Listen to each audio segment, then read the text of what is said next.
నలుగురు కూడా చెప్తున్నారంట, కొన్ని పేర్లు రాసుకున్నారంట. ఏ అనే పేరు కసిరెడ్డి రాజు పేరు చెప్పాలి, బి అనే పేరు ఈ పేరు చెప్పాలి, సి అనే పేరు ఈ పేరు చెప్పాలి.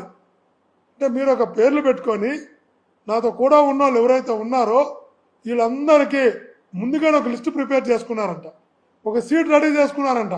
ఆ సీట్లో ఒక పేరు గిరి అనే కానిస్టేబుల్ ఈ పేరు చెప్పాలి, మదన్ అనే కానిస్టేబుల్ ఈ పేరు చెప్పాలి, బాలాజీ అనే అతను ఈ పేరు చెప్పాలి, నవీన్ అనే అతను ఈ పేరు చెప్పాలి.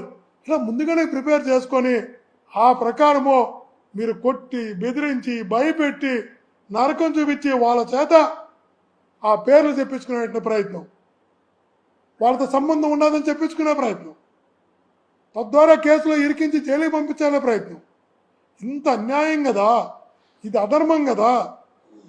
ఒక స్క్రిప్ట్ రెడీ చేసుకునే స్క్రిప్ట్ ప్రకారం వాళ్ళందరి చేత బెదిరించి ఏమి తిన అమాయకుల్ని మీరు నొప్పిస్తున్నారు, కష్టపెడుతున్నారు, నరకం చూపిస్తున్నారు. ఖచ్చితంగా చెప్తున్నా, ఈ పాపాలు ఊరికే పోవు, ఈ పాపాలు ఎవరికి కూడా ఊరికే పోవు. ఘట్టమనేని శ్రీనివాస్ అనే అతను ఇక్కడ ఎస్పీగా పనిచేశారు, సివిఎస్ఓగా పనిచేశారు, డిఐజీగా వెళ్ళారు. వాళ్ళు చెప్తున్న చిట్ట అధికారుల ద్వారా మనకు తెలుస్తున్న విషయం ఒకటి, స్క్రిప్ట్ మొత్తం ఆయనే పంపిస్తున్నాడు, స్క్రిప్ట్ మొత్తం శ్రీనివాస్ గారే రాస్తున్నారు, స్క్రిప్ట్ క్వశ్చన్లు మొత్తం ఆయనే చేస్తున్నారు, ఎవరి పేరుతో చెప్పాలన్నది తనే ఇస్తున్నాడు. ఇదంతా కూడా సార్ మాకు తెలుసు ఇది అన్యాయమని, మాకు తెలుసు ఇది తప్పుడు కేసు అని, ఇలా చేయడం పాపమని మాకు కూడా తెలుసు. కానీ ఘట్టమనేని శ్రీనివాస్ గారు విపరీతంగా ఫాలోఅప్ చేస్తున్నారు. పైనుంచి వచ్చినటువంటి ఆదేశాల మేరకు, ఘట్టమనేని శ్రీనివాస్ గారి దగ్గర నుంచి వచ్చిన స్క్రిప్ట్ మేరకు, ఘట్టమనేని శ్రీనివాస్ గారి దగ్గర నుంచి వచ్చిన క్వశ్చనరీ మేరకు మేము అడగాల్సి వస్తుంది తప్ప వేరే కాదు అని అనేక మందితో చుట్టూ ఉన్నటువంటి ఉద్యోగులు అధికారులు చెప్తున్నప్పుడు అనిపిస్తుంది.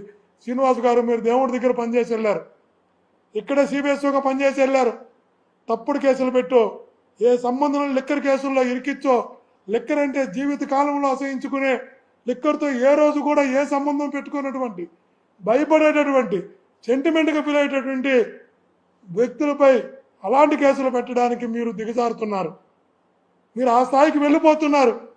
ఓకే, మీరు తీసుకునే ఏ నిర్ణయం అయినా కూడా మీరు ఎంతమందిని ఇబ్బంది పెట్టాలనుకున్నా, ఎంతమందిని కష్టపెట్టాలనుకున్నా, ఎంతమందిని నొప్పించి కొట్టి బెదిరించి నరకం చూపించి సాక్ష్యాలు సృష్టించి జైలుకు పంపాలనుకున్నా కూడా వాళ్ళు సిద్ధంగా ఉన్నారు, మేము సిద్ధంగా ఉన్నాం. దేవుడు ఉన్నాడు మా వెనకాల, దేవుడు ఖచ్చితంగా మా వెనకాల ఉంటాడు.